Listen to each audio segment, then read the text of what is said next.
An oncoming sled approached on the parallel track. The family inside thought the figure on the tracks was a dummy. The bobsled struck Young at full speed. She was decapitated instantly. The father in the oncoming sled realized what had happened. He screamed at his daughters to close their eyes as their sled passed over Young's body. The ride operators shut down the attraction when Young's empty sled arrived at the station. Young was pronounced dead at the scene. Her safety restraint was found fastened on a neighboring seat. The Matterhorn reopened the next day. Disney made modifications to the ride, though the changes were not disclosed.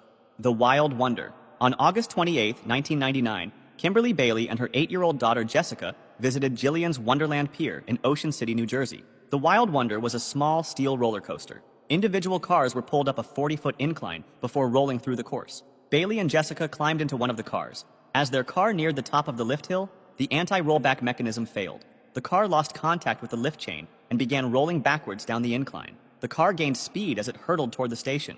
It crashed violently into the loading area at the bottom.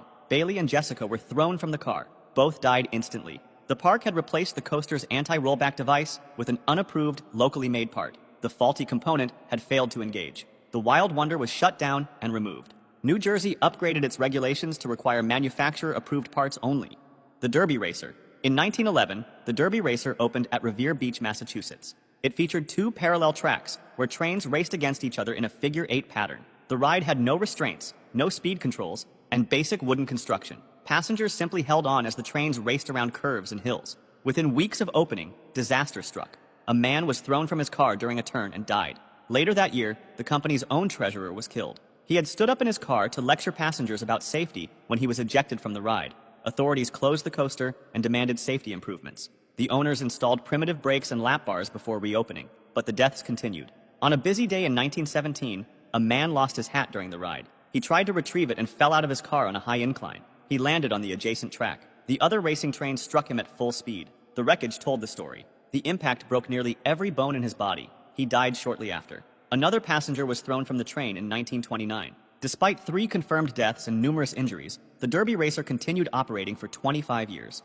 Each incident led to minor modifications, but the fundamental design remained dangerous. The ride's license was revoked and reinstated multiple times as authorities struggled with the deadly attraction. The Derby Racer finally closed in 1936 when it was replaced by a newer model. It became known as one of the most dangerous roller coasters ever built. The Rough Riders. In 1910, the Rough Riders roller coaster opened at Coney Island. The ride featured an electric-powered system where the motorman controlled speed with a throttle. That first year, the train derailed on a sharp curve. 17 passengers were thrown from the track. 3 people were dead, and many others were seriously injured. Coney Island officials made minor improvements, but the ride continued operating. 5 years later, on July 27, 1915, 6 passengers boarded the Rough Riders. As the train gained speed down a steep incline, it approached a sharp turn. The motorman took the turn too fast. The train's wheels left the track. The car flipped on its side 30 feet in the air. Passengers were hurled into an iron railing and fell to the ground below. The damage was severe. 3 riders were killed by the fall. 2 others clung to the wrecked car until police rescued them. A woman and her son survived by hanging onto the handrail. A bystander on the ground was struck by a falling body. The Rough Riders had now killed 6 people in 5 years. The ride was shut down after the 1915 accident and dismantled within a few years. The repeated tragedies helped establish early safety regulations at Coney Island, including requirements for better braking systems and restraints. The Fujin Raijin 2. On May 5, 2007, Expo Land Amusement Park in Osaka was packed with visitors for Children's Day.